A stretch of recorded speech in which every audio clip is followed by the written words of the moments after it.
There we go. It's that. All right. Great, thank you. Thanks, Simone. So yes, welcome to this second session on prediction and risk mapping. We have three really excellent presenters talking today. The first one is Lauren Brown from PERC, speaking about enhanced situational awareness. Then we have Emilie Peron from WHO talking about risk assessment of acute events for member states. And then finally, we have Josée Poirier and Tinka Valentian, I hope I said that correctly, from OCHA, speaking about acting early against COVID-19, cholera and the plague. So packed schedule today. Lauren, if you are ready, perhaps we can start with you. Sure, let me share my screen.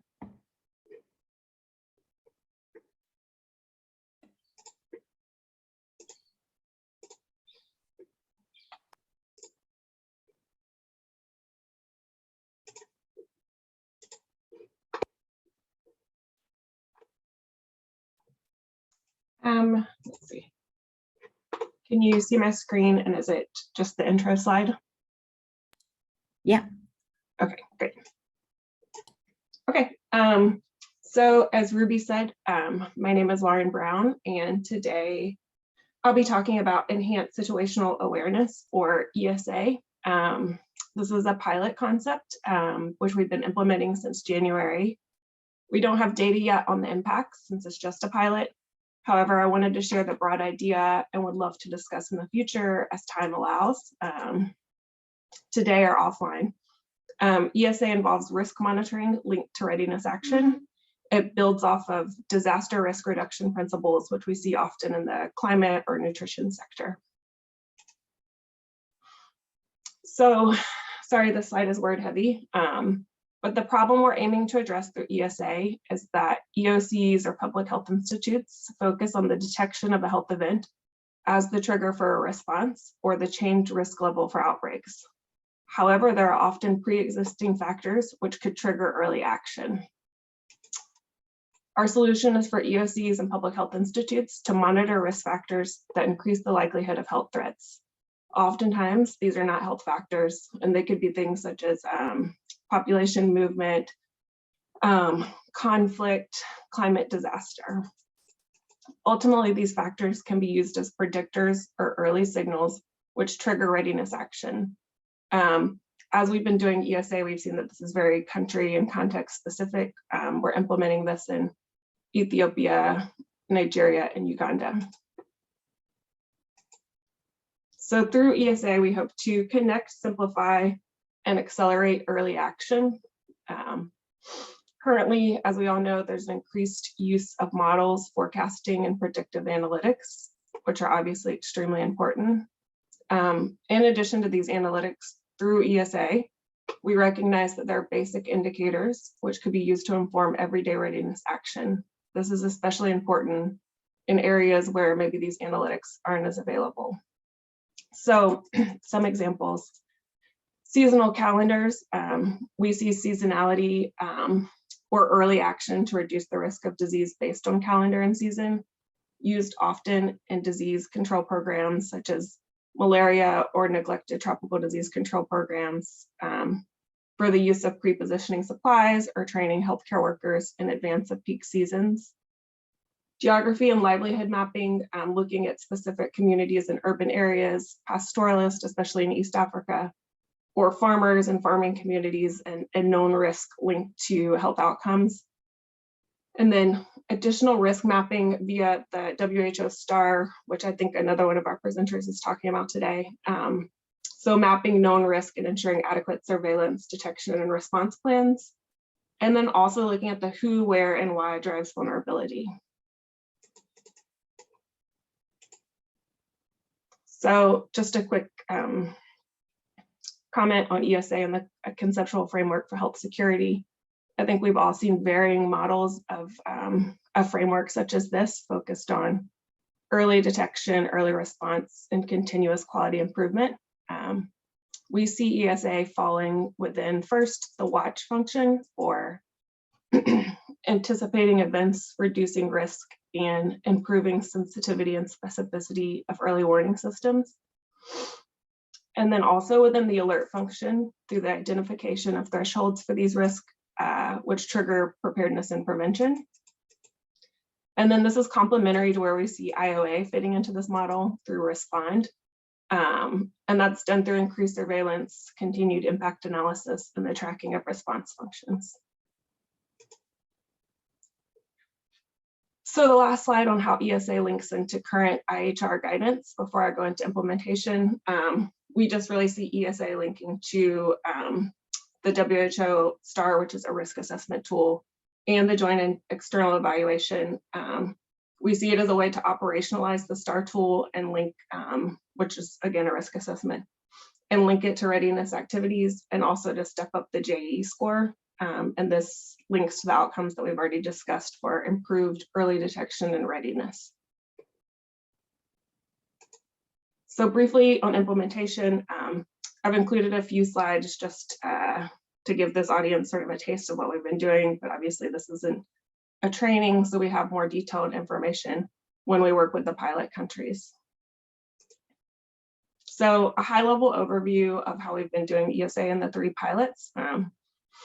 We determined priority hazards. We've been focusing on 1 to 3 for right now, just because we really want to link this to readiness action and for it to be feasible. We're using current risk assessments such as the STAR. We think that ESA should be done annually just to look at all of the priority hazards and associated risk, even though you're going to be monitoring the thresholds on a monthly basis. We then look at seasonality of priority hazards to create readiness plans. So when creating a seasonal calendar, you can do this 2 ways. You can map the season as a whole and then look at hazards, or you can do the reverse of that and look at hazards and focus on their seasonality. We then identify additional dynamic risk indicators, which increase the likelihood of disease transmission once thresholds are met.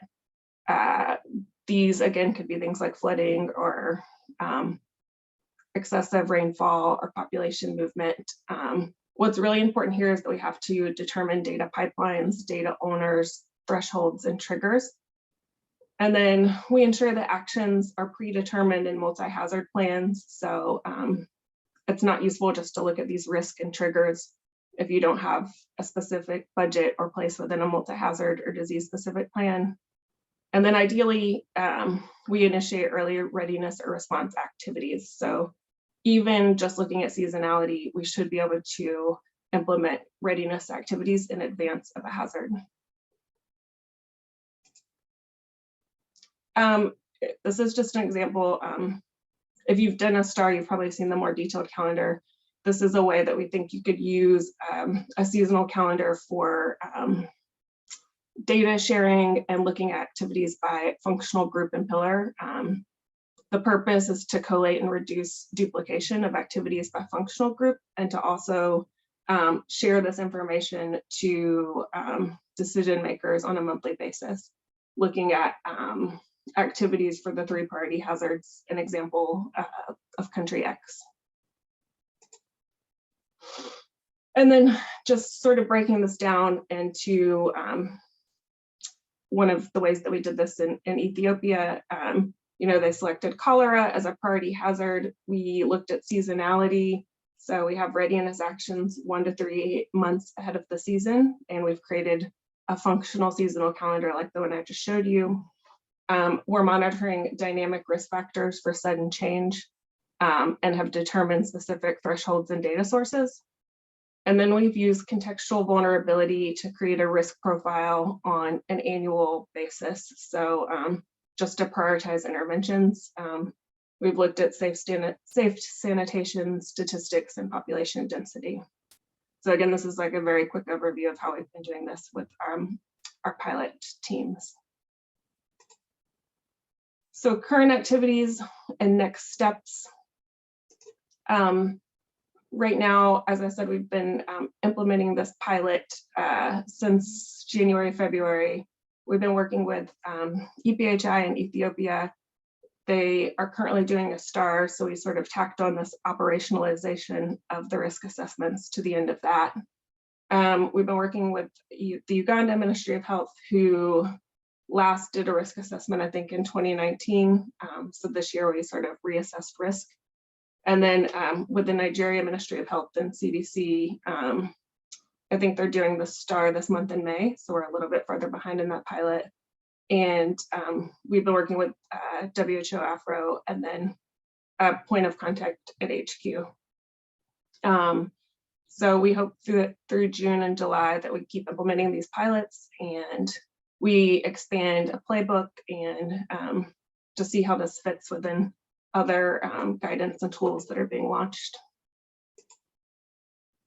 And then I guess where we see ESA in the future, early action driven by early triggers, make the STAR more operational with an improved understanding of risk and vulnerability. So looking more at social science to prevent early signals. More detailed mapping of data, including indicators and thresholds. Simple predictive analytics, such as the use of seasonal calendars, population movement, and change in behavior. And then key actions and SOPs once the threshold is reached. And I know I'm right at 10 minutes. This is my last slide. So what does good look like for ESA? Enhanced early warning systems that identify hazards before their occurrence with appropriate readiness prevention activities that mitigate the impact of hazards once they occur. And that's all. I'm right at 10 minutes. Thanks, Lauren. That was great. I wouldn't have been too strict on that, don't worry. No, that was great. And please, people, feel free to raise your hands using the reaction button at the bottom of your screen if you'd like to ask a question. In the meantime, I'm going to ask a couple if I can, Lauren. That was a great presentation. Thank you so much for that. We've been talking about seasonal calendars for quite some time, haven't we? I mean, I know that certainly in the organizations that I've worked in, we first started talking about them over 10 years ago. Why do you think there's been poor uptake of this idea, which, you know, on paper sounds quite a simple tool to be able to prepare for the next outbreaks?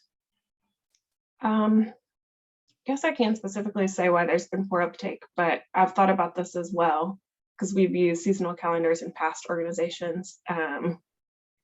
Oftentimes I felt like it only happened if there was like a very specific disease focal point and person responsible for it. We really use them in like elimination and eradication programs where there are heavy resources focused on just one hazard or one disease, which I think made them successful. The way we tried to break it down this time was to really go through every functional pillar that would be activated if there was a response or prevention activities and link those to budget line items. So hopefully that will be helpful, but we just did it in the past few weeks.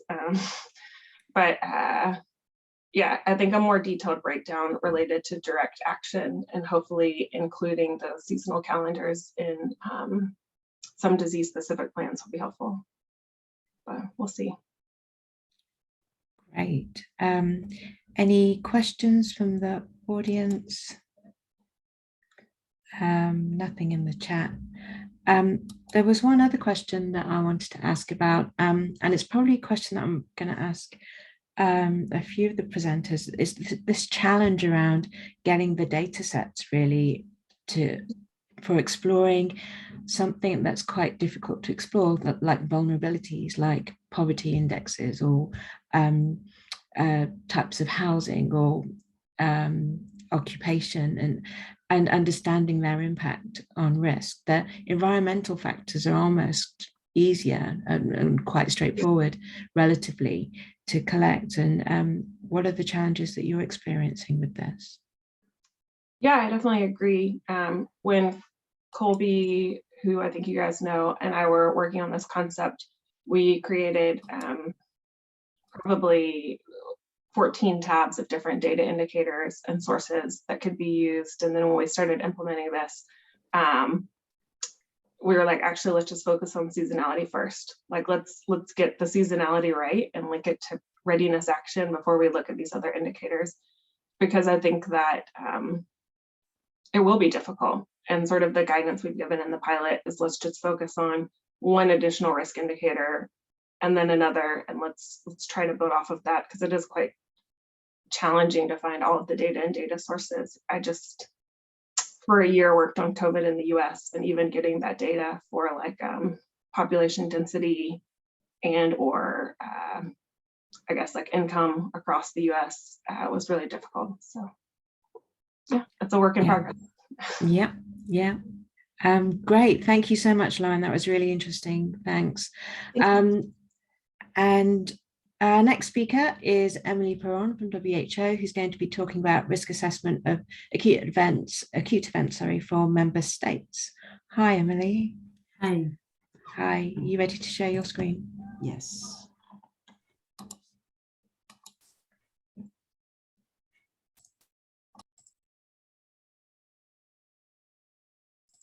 Do you see my screen?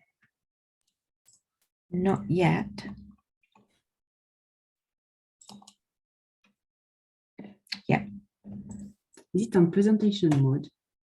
Yeah, we can see it now. Thank you. It's not in presentation mode, but we can see your screen. Is it on presentation mode now? Yes. That's Okay, great. Thanks. My presentation, I think, is really good to have the two presentations in this order, the one from Lauren and mine, because Lauren is more focused on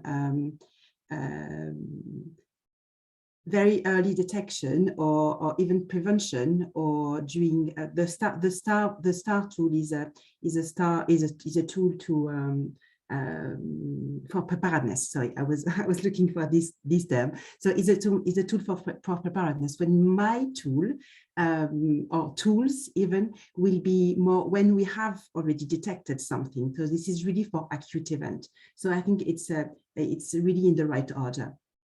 So first of all, I would like to say that this project is at the very beginning stage of the project. We are at the planning phase, and nothing has been done at the moment. So just for you to bear in mind that this is a very early stage. I'm presenting this project. So we can all acknowledge the fact that good risk assessment leads to better outcome, because when we do good and timely risk assessment, we can give good recommendations, and it leads to evidence-based decision, and eventually effective, timely, and fair control measures are put in place, and it leads to better outcome by mitigating the negative impact on the affected population. On the top of that, I think that good risk assessment is also a way to map the gaps, the information gaps that we have when an event unfolds, and this is a way for us to document what is missing at this time. So how do we do risk assessment at WHO? In 2012, WHO issued a manual on rapid risk assessment for acute public health events. This manual does not target only WHO, but also national authorities. So the audience is quite large, and this is not only for WHO. And subsequently, in 2016, we developed a template to actually implement the processes described in the manual. And this is the template that we are still using to come to consensus when we do a risk assessment at the 3 levels of the organization. And during this process, we assess the risk at 3 levels: national, regional, and global level. This is the boxes that you can see with the color code. And we also assess the confidence in the information available at that time. But this process is internal, so we do it with WHO staff.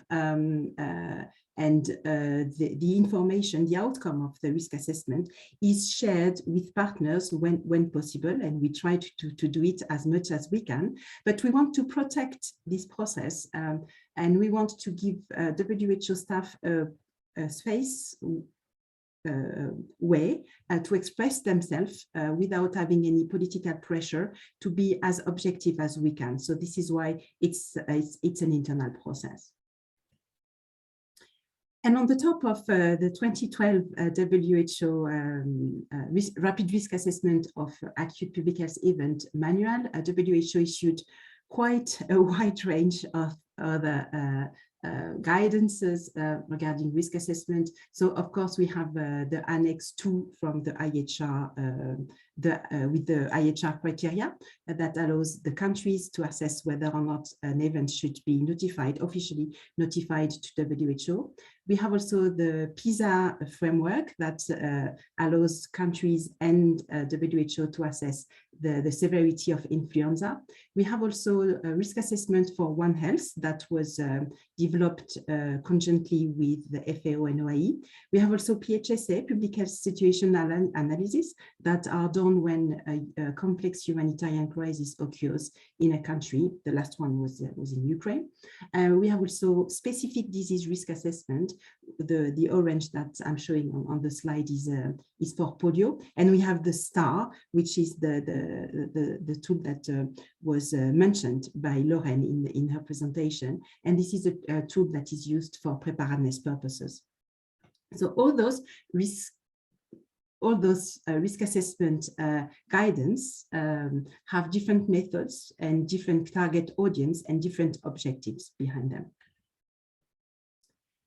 But big question, what is happening at member state level? Do they do risk assessment? And if yes, what is the methods that they use? Who are the partners involved? Do they share the outcome? What are the type of data they are interested in? And if they share, with whom do they share? Do they share it with the WHO? Do they share it with their surrounding countries? And is this gap identified in any of the WHO resolutions, or in any of the recommendations? Who is in charge to help countries to do better risk assessment? We have also acknowledged the fact that during past outbreaks or during the COVID-19 pandemic, countries, if they did risk assessment, the quality of the risk assessment was quite poor.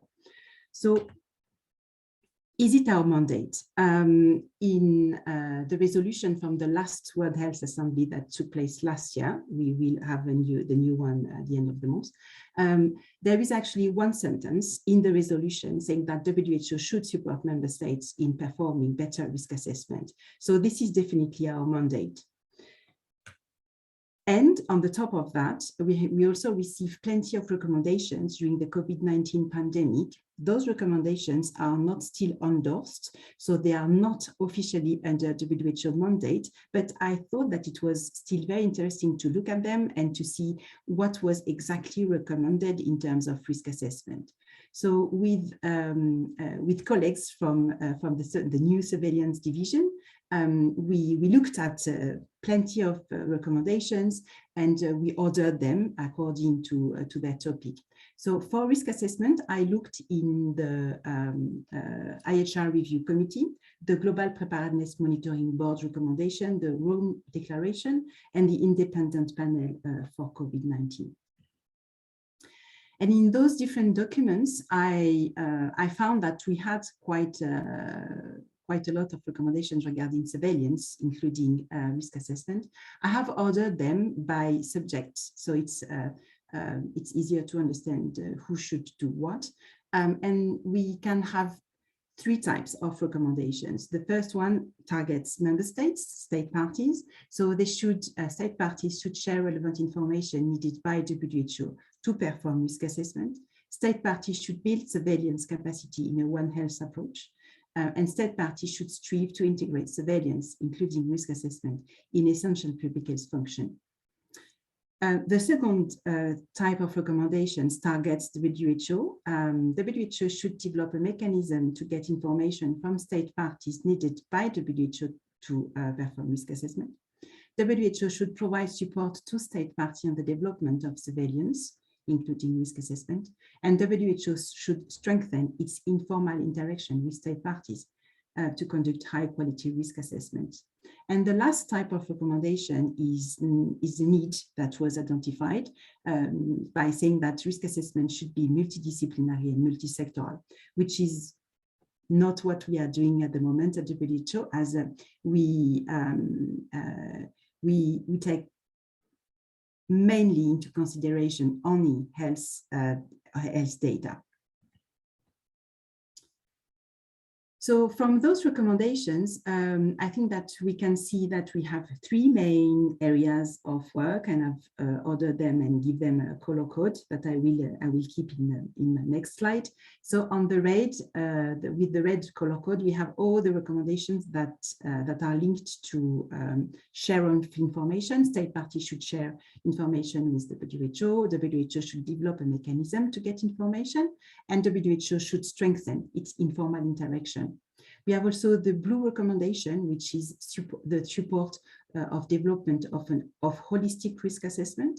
State parties should build surveillance capacity in a One Health approach. So we should be broader. We should go beyond only human health. WHO should provide support to state parties to the development on surveillance. So we should have an holistic approach, and of course the need that is clearly mentioning the fact that we should have more dimensions than only human health taken into consideration. And the last type of recommendation is around advocacy. How do we manage to have parties that are taking into consideration and integrating surveillance capacity in essential public health function? I think this is an advocacy activity that WHO should undertake. So this is not my last slide, but this is just a reordering of the previous slide, ordered by the three main area of works that I have identified. In red, you still have the development of a mechanism, the information. So this is information sharing piece. You have the blue one, which is provide technical support to improve or develop holistic approach to conduct risk assessment by developing methods, developing tools, and enhance the member state capacity. And the last one is advocacy around developing and encore our risk assessment capacities in core surveillance at member state level. The systematic use of risk assessment in decision-making process at member state level, and also advocate for the sharing of information with state parties and WHO, but also among state parties. And this is my last slide. As I said at the very beginning of the presentation, we are at the very, very beginning of this project, and we have plenty of questions that I would be happy to discuss with you. So my first question is, at country level, what is actually needed for them to perform risk assessment? And if we want to answer this question, how can we do to actually know what their needs are to conduct high quality risk assessment? Do we need one tool, or do we need actually a suite of tools according to when we are in the process of the event and the information provided? Should we also have one tool covering all hazard, or should we have tools according to the hazard covered? And this is linked to your question, Ruby, about data. What are the data needed and how to obtain them? And how to improve our risk assessment to enlarge our scope of recommendations to cover social, economic, environmental, policy and political aspects, because this, in theory, this is what we should be doing, but this is not what we are doing. And on the top of that, which partners should be involved in this project, but also in performing the risk assessment? So this is it. I have more questions than answers, and I would be happy to discuss with you. Oh, thanks, Emily. That's quite a range of questions, really, really pertinent questions as well. I wonder if you could keep that screen up actually, so that the audience can take a look, and perhaps, do we have any comments yet, or any questions for Emily, but also any comments on these questions? You don't have to be able to answer them, but maybe just give some comments or input on any of these topics. I think we've all talked about this, but access to multi-sectoral data and not even partners, but just multi-sectoral representation from sort of government partners within the country, if you're going to conduct a high quality risk assessment. Over. Yeah, no, that's a really good point, Lauren. Emily, sorry, I just jumped in there, but Lauren, were you thinking about the different sectors in an emergency response, such as WASH, health, protection, etc., or are you thinking more widely around economics, social impact, etc., and the sort of One Health approach, if you like?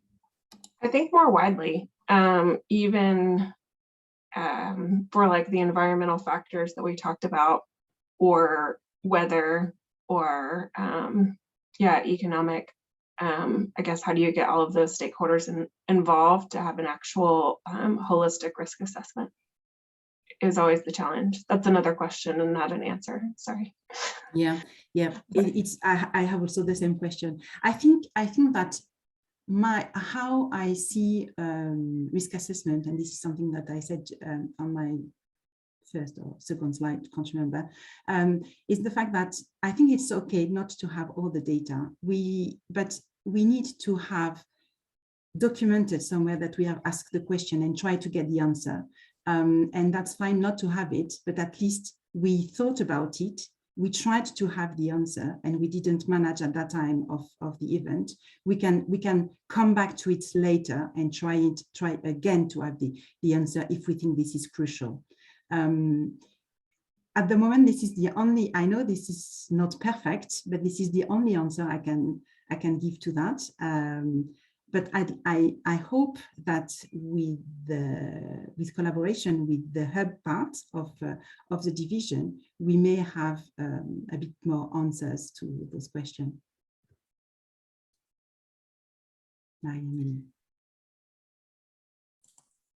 Hi, thanks, Lauren. Thanks, Emily. Really, both super interesting presentations of projects that are being launched. I think that this discussion around how do you get all the information you need to have this holistic approach comes down to a little bit what we'd like to do as IOA, to involve, when we arrive somewhere, to identify the people. So here on your screen, Emily, is the last bullet point, but I would actually put it first. How do you identify and how do you make sure that with the public health authority, you identify all the people that should be involved, maybe not completely deeply involved, but at least having knowledge that you're working on, whether it is your project, Lauren, or whether it is the risk assessments, or whether it is the e-ward emergencies that we're trying to set up, or just doing integrated outbreak analytics, is really being able to promote this approach of having those different disciplines talking to each other. And I think that's really what we would like to be doing. I think that's our main goal, right? We want all of those people talking to each other and understanding each other, and bringing on the table whatever different factors they know, or data, or context, etc., so that we can make sense of what's happening. We can either predict, prevent, or respond to, or detect and respond to hazard. So I think that, that's the $100, well, more, $100 million question, like how do we get all those people? What is our approach? I'm sure Simone has a lot to say about what's happening in DRC, but maybe other partners also, on how do you get those different disciplines when you arrive in the field to talk to each other, have, with cognizant that sometimes the MOA doesn't like us all, doesn't necessarily work with other ministries or have identified their, academics or local NGOs, etc. But I do think that we're all facing the same issue: is how do we get all those people around the same table to share information?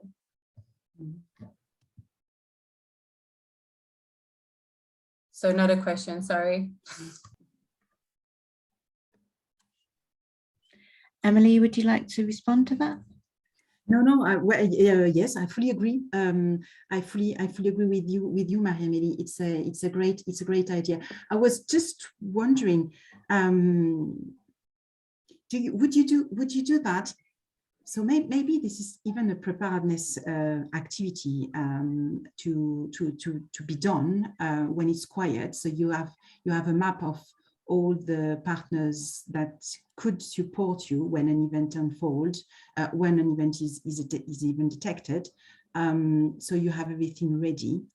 But then you also will, maybe you will always have new partners involved according to the event. So you will have to be flexible. But it's great. I've taken a note, Miami. This is yeah. And the last question from Simone.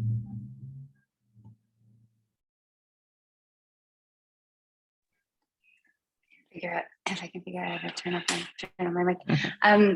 Yeah, I think I mean, obviously from a DRC perspective, and like currently in this Ebola outbreak, it's interesting. So we've got, the IOA cell that has evolved from being just much more epi or data scientists and social scientists at best to now, we have the Ministry of Animal and now I don't know the word in English, but so the Ministry of Animal, who does all the testing of the animals in the area. He's also in the group, in the cell, also making sure that we have somebody who's looking at the DHS2 or health information systems. So having a cell that is people working together in this outbreak in Ecuador. So all of us physically here, looking at animal data, looking at investigation data, looking at health information systems data, and previous existing data, so like previous social sciences and epi analysis that were already there, and like all of us sitting together going, okay, what does it all look like? What does it mean? Looking at the DHS2, actually, we were having a conversation this morning about the seasonality of malaria and when we see peaks, and seeing big peaks in typhoid in the last Ebola outbreak here, and just kind of looking at all of those different data and bringing those different actors together. But I just think one of the things that has helped us sort of maybe answer your question, Emily, is like being able to have all these actors together within the first week of an outbreak has also been because there has been a significant work over the last 4 years of us making that possible under the Ministry of Health. So we had this cell in the 10th outbreak, and then we've said, okay, so now how do we build this capacity within the Ministry of Health before an outbreak? How does everybody already know each other, so that when we come here, we all know each other, we all know how it works, we all know where everybody is, we make sure that we have the different kinds of expertise sitting together. But it is about pre and outside of an Ebola time that those people who would work in that are interacting together and are aware of each other and sharing beforehand. I think that there's those really practical things, like we were trying to deal with we have a whole bunch of samples from animals and they can't send them to get tested. So what good is it then? Answering on your question, and when you're saying about like what's needed, well, we actually need ability to test the samples that are done if we want to have an integrated approach. I think the one other comment I would make is just quickly is that we recently was part of an evaluation of the different outbreaks, and I have not seen a risk assessment done in any of the outbreaks here in the last 4 years. And somebody was like, well, did you do like a needs assessment? And I was like, wait, no, have we seen a needs assessment then at all? And honestly, haven't seen one. So it's an interesting thing that we talk about it, but I also haven't seen them done. So yeah, thanks for both of the presentations, super interesting. Great, thank you, Simone. And I'd like to point everyone to the chat where there's also some interesting discussion going on. And we're ready to move on to our final talk by Josée Poirier and Tinka Valentian from OCHA. they'll be talking about acting early against COVID-19, cholera, and the plague. Emily, can you stop sharing your screen so that Josée can share? Oh, I see. Subject. Perfect. Thank you, Emily. Thanks. Yeah. Now I'll do the opposite and try to figure out how to share my screen, but hopefully that's relatively straightforward. I realized as we were, thank you first for the invitation and for the two presentations that were really interesting. And I'm realizing through this conversation that we did not, Tinka and I, include a slide specifically on the data access issues that we faced. You will not be surprised to hear that we did face quite a few of them. Happy to talk about that afterwards as well. So let me see if I can share my screen properly. Does that look okay Looks for great. you? Thank you, Josée. Excellent. Well, let us get started. Thank you again for welcoming us. We are two data scientists from the Center for Humanitarian Data, which is housed within OCHA.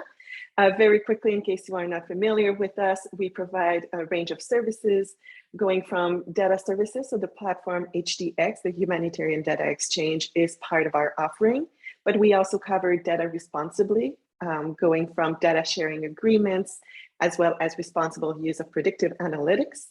And the predictive analytics team is the one that Tinka and I belong to, which attempts to use a more predictive approach and to improve the humanitarian response.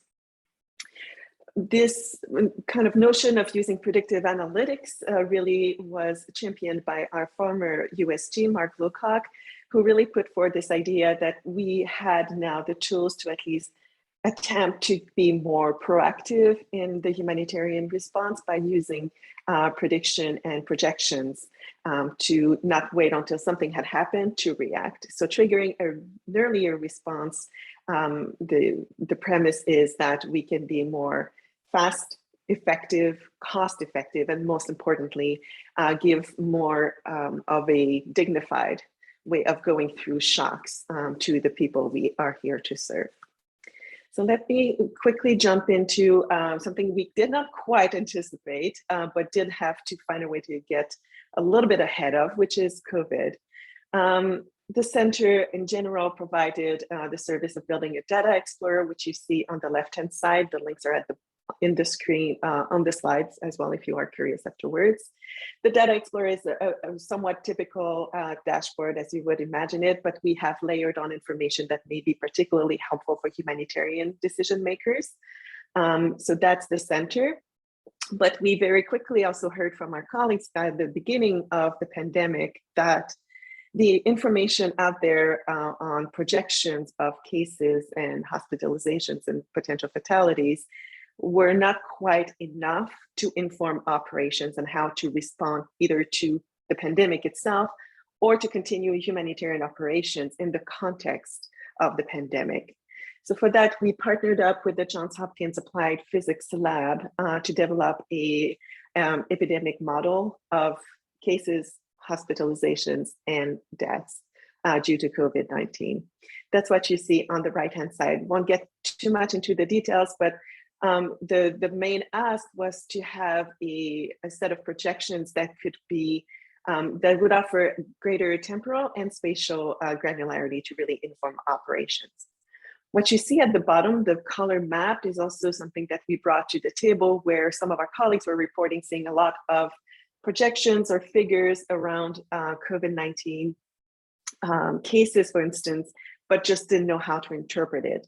So we also built on work championed by a coalition of partners that were led by the Harvard Global Health Institute and their SFRA Center for Ethics at Harvard as well, to really provide a guidance on how to interpret the numbers so that they could be used in decision-making more transparently. For OCHA Bucky, more specifically, one of the big lacunas that we had identified was that the models tended to be that were already available at the time, and we're talking about the first few months of the pandemic, tended to be at the national level, firstly, and tended to look at a longer time horizon than what our colleagues were reporting was needed to inform operations. They were also typically somewhat dissociated from the realities of the context in which we work. So you see in this slide, and I won't go through all the details, but some of the modifications or parameters that we ended up including in the model to really better reflect the realities in the countries that we serve. So things like developing an index of interregional population mobility, developing social contact matrices, and considering indoor air pollution due to indoor cooking fuels, which were then becoming factors for the model itself. But most importantly, we were able to develop this model that made predictions at the national level, but also sub-national level, and looked at a time horizon of 2 to 4 weeks. And those reports were semi-automated. Every other week, we emailed them to all relevant stakeholders interested on them, and all this information was public as well. So our reports were landing in the hands of the decision makers and the stakeholders who were then considering that as one of the pieces of information in their decision making towards how to respond and continue their interventions. So that was for COVID, but now turning a little bit more towards how do we really get ahead of crises proper? And this is the goal of anticipatory action. The short version is anticipatory action, if you haven't heard, is a combination of 3 key elements that are pre-agreed upon: funding, activities, and a trigger. What we hope to do here is to have kind of a spelled out set of activities with an attached budget that gets automatically activated when a certain risk level is achieved. In our case, at least for OCHA, this is a tool in our toolbox that we designed to use only for out of the ordinary crises, those that would really outpace or outmatch the national capacity to respond. We have done mostly climate related so far, so dry spells, floods, and storms, but we have also begun work on infectious diseases. And I will turn it over to my colleague Tinka to tell you about that work more specifically. Tinka, over to you. Yeah, thank you, Josée. So to dive into it a little bit, I think there's a lot of overlap with Lauren's presentation as well. But what we're currently working on is projects in 3 countries, namely cholera in DRC and Mozambique, and then plague in Madagascar. And what we have been hearing already is that there's different ways you can try to predict these outbreaks. So you can try to predict it based on risk factors such as seasonality, or climate-related hazards. And you can also do more of an early outbreak detection. So use the case data you have with the aim of already seeing the trends so you can respond earlier. And so these are both very interesting directions that we have been exploring. And what we have been seeing is that it's very hard to always predict it only based on risk factors because there are so many causes that can, for example, cause a cholera outbreak in DRC. So what we're now mainly focusing on is this early outbreak detection. Just saying we're still looking at risk factors. For example, at the moment, we're doing an analysis of the impact of displacement. But yeah, as we see that the correlations there are pretty hard. So when we're looking at early outbreak detection, it's actually quite interesting to see that at the beginning, you can already with a high probability kind of say that it's going to be a pretty bad outbreak. And especially when we compare it to traditional response, you can get a very early signal. So in DRC, there was a big outbreak in 2017 where SURF, which is the funds we work with, only responded in October, whereas you can see that the cases had been going up already a lot earlier. So this is currently a work in process with a lot of partners, trying to especially focus on very localized detection of outbreaks. And we're still in the process of seeing what kind of the best trigger, as Josée described it, would be. And then in the meantime, also discussing the activities because they're always very interlinked. And one of the big challenges we have with anticipatory action on infectious diseases is data, as always. But as someone said already, data on climate shocks is more often openly available. Whereas, for example, this data on cases, it's it's not publicly available. So a big part of our work is actually setting up the partnerships to get access to this data. Next slide, please. So the other one we have been focusing on so far is plague in Madagascar. And there we actually took a very similar approach. We worked together with Institut Pasteur. And here this trigger has been discussed already with a bigger group. So it's in a bit later stage, but it has not formally been approved. And so what we do here is actually very simple. We just look if there were more than 50 cases during a 3-week period.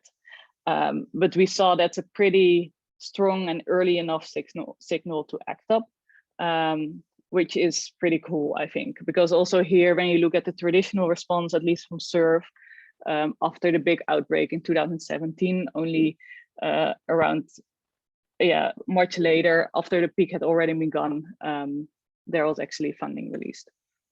And an extra thing we do here is that we take a bit of vulnerability into account or risk, because we look at the total cases in the country, but then we also look at the pneumonic cases in urban areas, because pneumonic is extra dangerous, and especially when it's in an area with high population density. So this is a very simple way where you can take vulnerability into account without you needing updated information, because that's often problematic with vulnerability data. So to conclude, some key lessons are actually a lot, but I think what you can see from all these 3 projects is that it's very important to have subnational data and really always be in touch with the partners, or in touch, not even, like develop together with a lot of different parties what is actually needed, and make sure this information is communicated. We saw that a lot with the COVID response. Then there is the data availability, and especially the timeliness, because, for example, if there's a lot of delay in this data, you might already be too late to act again. And I think it's very important to see that there's, for each context, there are specific risk factors we should take into account. And what you saw often with COVID is that the global models didn't apply to the contexts we were often working in. So I think that's a big lesson learned. That's it for now. So please, if you have any questions, go ahead. Great, thank you, Josée and Tinka. That was really interesting. And in my own experience, it's not just cholera or the plague where the responses occur late. We're seeing this all the time with measles outbreaks, particularly in DRC, where a lot of the organizations mobilize with their vaccine responses after the outbreak has peaked. So this is a general issue for a lot of emergencies. Do we have any questions, Marie-Amélie?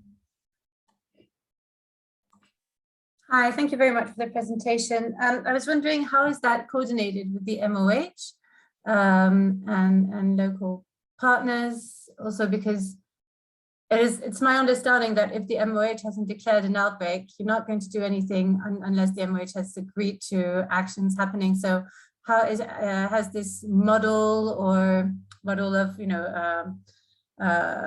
been agreed by the MOHs where they've been implemented, or is that a tool that is used by OCHA to secure some funding? No, great question. Thank you. I can take that one.